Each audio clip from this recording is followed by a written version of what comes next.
మధ్యప్రదేశ్లో ఘోర రోడ్డు ప్రమాదం జరిగింది. మహాకుంభమేళా నుంచి జబల్పూర్ మీదుగా హైదరాబాద్ మినీ బస్సును ట్రక్ ఢీకొంది. ఈ ఘటనలో 7 మృతి చెందగా పలువురు తీవ్రంగా గాయపడ్డారు. కాగా ప్రమాద సమయంలో మినీ బస్సులో 12 మంది ప్రయాణికులున్నారు. బాధితులను జిల్లా ప్రభుత్వాసుపత్రికి తరలించారు. ఘటనా స్థలిలో సహాయక చర్యలను వేగవంతం చేశారు పోలీసులు. కాగా ట్రక్ రాంగ్ రూట్లో రావటం వల్లే ప్రమాదం జరిగిందంటున్నారు ప్రత్యక్ష సాక్షులు. మృతుల్లో నాచారం ఎర్రకుంటకు చెందిన డ్రైవర్తో పాటు నవీన్, బాలకృష్ణ, సంతోష్, శశికాంత్, రవి, ఆనంద్ ఉన్నట్లు వారి బంధువులు తెలిపారు.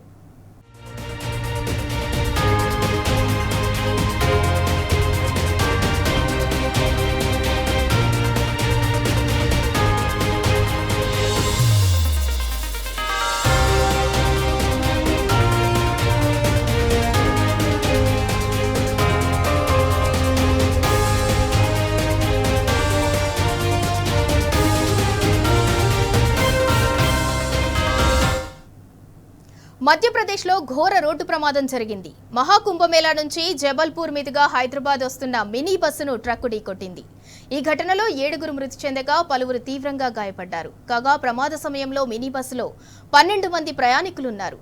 బాధితులను జిల్లా ప్రభుత్వాసుపత్రికి తరలించారు. ఘటనా స్థలిలో సహాయక చర్యలను వేగవంతం చేశారు పోలీసులు. కాగా ట్రక్ రాంగ్ రూట్లో రావటం వల్లే ప్రమాదం జరిగిందంటున్నారు ప్రత్యక్ష సాక్షులు. మృతుల్లో నాచారం ఎర్రకుంటకు చెందిన డ్రైవర్తో పాటు నవీన్, బాలకృష్ణ, సంతోష్, శశికాంత్, రవి, ఆనంద్ ఉన్నట్లు వారి బంధువులు తెలిపారు.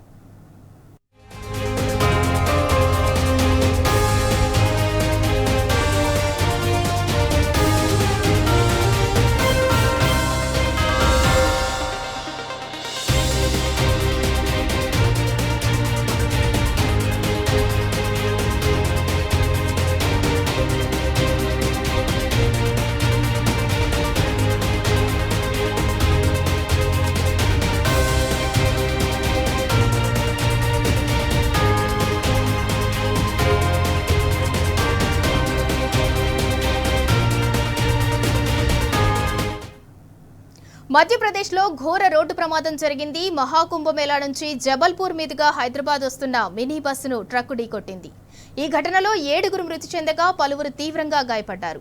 కాగా ప్రమాద సమయంలో మినీ బస్సులో 12 మంది ప్రయాణికులున్నారు. బాధితులను జిల్లా ప్రభుత్వాసుపత్రికి తరలించారు. ఘటనా స్థలిలో సహాయక చర్యలను వేగవంతం చేశారు పోలీసులు. అయితే ట్రక్ రాంగ్ రూట్లో రావటం వల్లే ప్రమాదం జరిగిందంటున్నారు ప్రత్యక్ష సాక్షులు. మృతుల్లో నాచారం ఎర్రకుంటకు చెందిన డ్రైవర్తో పాటు నవీన్, బాలకృష్ణ, సంతోష్, శశికాంత్, రవి, ఆనంద్ ఉన్నట్లు వారి బంధువులు తెలిపారు.